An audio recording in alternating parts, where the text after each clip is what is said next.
nantalabika ng'ebivumo by'omusajja wa Katonda. Omusajja wa Katonda yatuyisaamu eggaali. Mbadde eno ng'amunansingi wunduzi ng'ebivumo binkulungutanya. Yagamba atya bonna ne balumba social media Pentagoni era kati abuzabuza sente za Pentagoni yennyoko. Goloza omusumba lwaki abaavaako obubaati. Amazima galuma.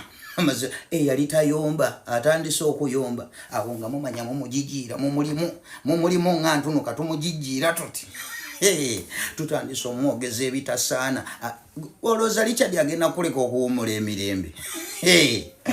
Ono wamwettira ffe tetugenda kukuvaawo. Tetugenda naye olina ebizibu. Eno olina ebizibu by'omugenzi, eno olina ebizibu bya Pentagoni, ne Pentagoni n'ekutuvumya n'otuyita obubwa. Yagambye atya? Nyina ebinsomooza tomanyi kyekitegeeza ng'embwa ekubanja Pentagoni nga tereetanga badde 10. Naye kaakati ekyokukubuuza ennyumba ya Katonda kikusomooza kitya nga sente abantu bazikuwa? Yo wandiikawa okulaba nti bano abazinsaba tebaleetanga ku ssente. Olina bw'obawandiika. Ekyokutuvuma embwa kaliitizoke kuba ffe tuli mbwa. Tuboggolera buli mufere, tuboggolera buli mutemu. Kati ekyo kituufu ze tuli mbwa. Ekyo ky'ossuwa ddiiru. Naye kikulungutanya kitya? Obeera otya ng'oyita mu bizibu. Ekitegeeza wakumpanya ennyumba ya Katonda. Nyina ebinsomooza tomanyi kyekitegeeza ng'embwa ekubanja Pentagoni nga tereetanga badde 10. Sente y'ennyumba ya Katonda bw'obanga ozirina lwaki biba bikusoomooza? Abantu okubuuzaawo ndi munaye tubuulire ku bikwata ku nnyumba ya Katonda. Nakyo ne kikuyombya. Ffe twala kusinza tukube ettendo. Naye maama olina engeri gy'otuwanvuya ate kati endigo zivugira mu livansi. Yagamba 2024 tugenda kuba tusima omusingi. 2023 3 December tukube ekisumuluzo. Tuyingire. Kati muyinza ogamba ntamidde byenjogera bigambo bya musumba. 2024 tugenda kuba tusima omusingi. Nga 3 2023 tubeere nga tukube ekisumuluzo.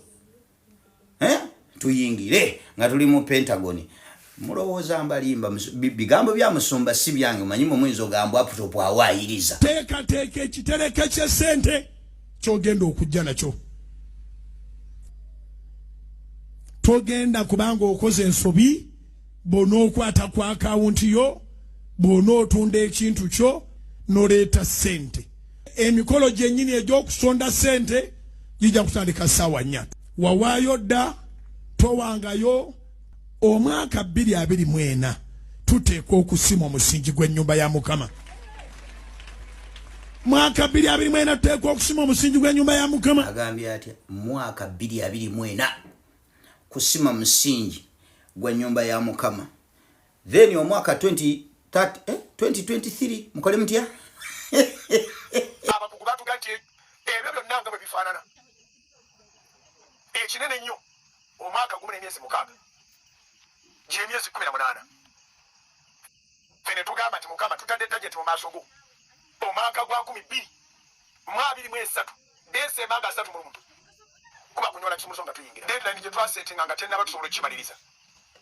Ate era deadline gye twasetinga eggulu lyali the heaven is already registered the dates. 31st December 2023. Ono endiga zivugira mu livansi. 2024 kusima musingi. Then the heaven is registered December 2023 31st bajja kuba bayingira. Kati soko mbulire kyekyatuuka ku registration. Kyekyatuuka ku registration ya 2023. Ofanga tobadde endiga. Babavugira mu livansi bati. Kati babakomeddewo. Ate kati schematics zakyuseemu, plan y'ekizimbe yakyuseemu. Bayongeddeko holo endala. Muwummuza holo. Kati yo naye tulina okugisondera omwaka mulamba. Kuba kati plan yakyuse luli kubaddeko ebitaliiko. Naye kati tulina okuteekako Richard muwummuza holo. Egenda kusonderwa omwaka mulamba. Naye bannange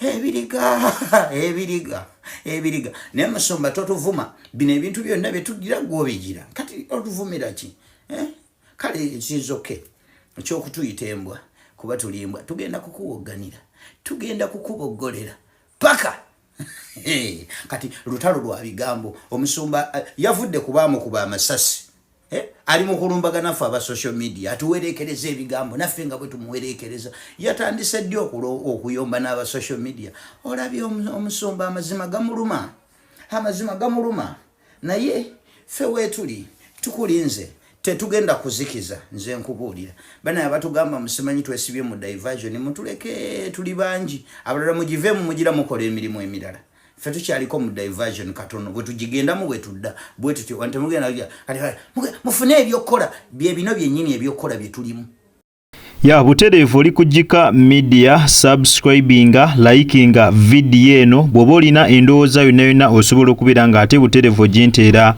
mu comment section bw'oba olina endowooza yonna oba olina kyowabula osobola okubeera nga ate munnange okinteera wansi awo mu comment section yono gwolabye ye uptop boss mwana mulenzi asibuka wali ku TikTok wasinzira n'abeera nga awa endowooza ye ku bintu ebyenjawulo ebibeera bigenda maaso mu ggwanga era muwulidde ku nsonga za Bugingo nti yavuddeyo n'abeera nga atabukira abo abamubanja Pentagoni aba bamuvumira ku social media n'abeera nga abatabukira uptop boss omuwulidde nga naye agezaako okubeera nga ate ayanukula Bugingo.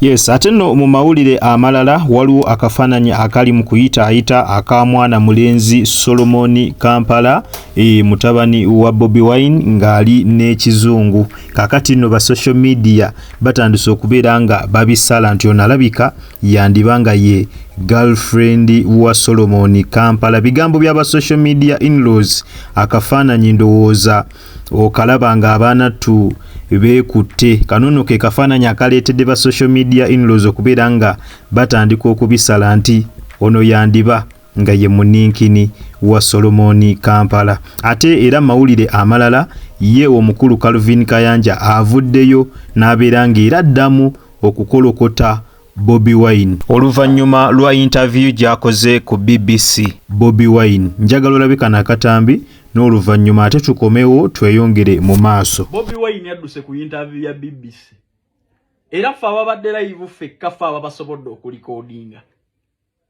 kano tolina walala ogenda kasanga. Did you get a permit to carry out this protest? Do you have that?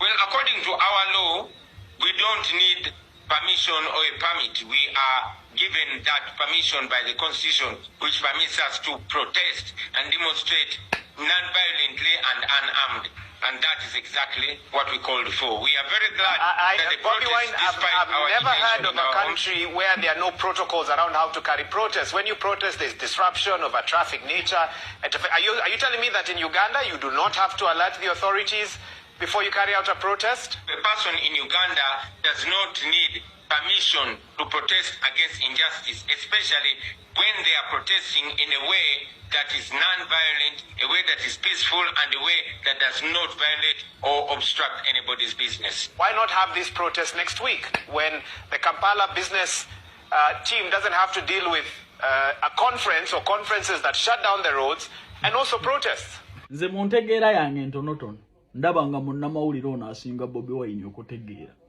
Amubuuziza nsi ki eyo gye muteetaaga lukusa kwekalakaasa nga bw'atamwattamu alanduuka nabwe atogenda speed ku muggalo gw'amakubo bannakampala bakola bizinensi zaabwe gwe babaddeko gw'oyogerako ate naye mw'obadde oyagala okuteeka okwekalakaasa. Omukulu takyalabisa Museveni yeerabisa yekka. Kituufu twagala change naye ono omusajja ali so ignorant. Abannayuganda abagezi we bali bannange mubawo obudde ffenna twagala enkyukakyuka naye Kyagulanyi nedda. Omusajja ali so dense takyalabisa Museveni yeerabisa yekka. Tunuulira interview naawe otunuulire byayogera mazima we babigatta ku struggle. Butereevu yono ye mukulu Calvin Kayanja nga asabula Bobi Wine oluvannyuma lwa interview gyakoze ku BBC. Nga bwe mukimanyi ono ye Calvin Kayanja nagamba talina bigambo biwoomu byonna eri Bobi Wine. Oba ani amusasula tetumanyi ani amusasula, naye nga tabeerangako awo n'ayogera ekigambo ekirungi ku Bobi Wine. Ye abeera asabula musabule, abeera alaba nsobi ze, n'abeera nga temunange ng'azoogerako. Anyway, ate tunaayogera ki? Ogwo gwe mulimo gw'omukulu butereevu. Nyongera okujjukiza nti obadde kujjika media era nga gwe nawe natanga kulabika nga o subscribinga, genda maaso subscribinge, o likinge, o commentinge, ate era o sharinge. Terala kutandika o notification bell yo butereevu ojja kubeera nga ofuna notification buli lwembeera nga nkuteereddeyo video empya. Nakugamba osanga kalango onaawona tokaskipinga kubanga engeri gy'oyinza okulabika nga ate munnange osupportingamu emirimu gyange gino. Kwatawo mu kigalo butereevu video eno ojja kubeera nga ogimperedde like. Mu abatwebera ebweru w'eggwanga kw'ossa mmwe abatwebera ne waka mu ggwanga Uganda, nyongera okubeebaza nti mwebale nnyo, mwebalire ddala, temujjanga okwo. Omukama bampera ekyo kyennyini kye musingira ddala okwagala. Kale weekumire kujjika media, tukyabaleetera amawulire amalala mangi nnyo agookya agaakagwawo gonna ogenda kubeera nga ogasanga wano butereevu kujjika media. Gwe kyoba okola likinga video eno, subscribinga, commentinga endowooza yawo wansi mu comment section, ate tubeere ng'ekintu tukikwasaganya malidaadi sana. Tukyakomawo n'amawulire amalala mangi nnyo. Gwe weekumire bwekumizi kujjika media, ninga essaawa eno munzikirize mberekereze mubeere bulungi, akuume atakuumira mpeera. Mweraba.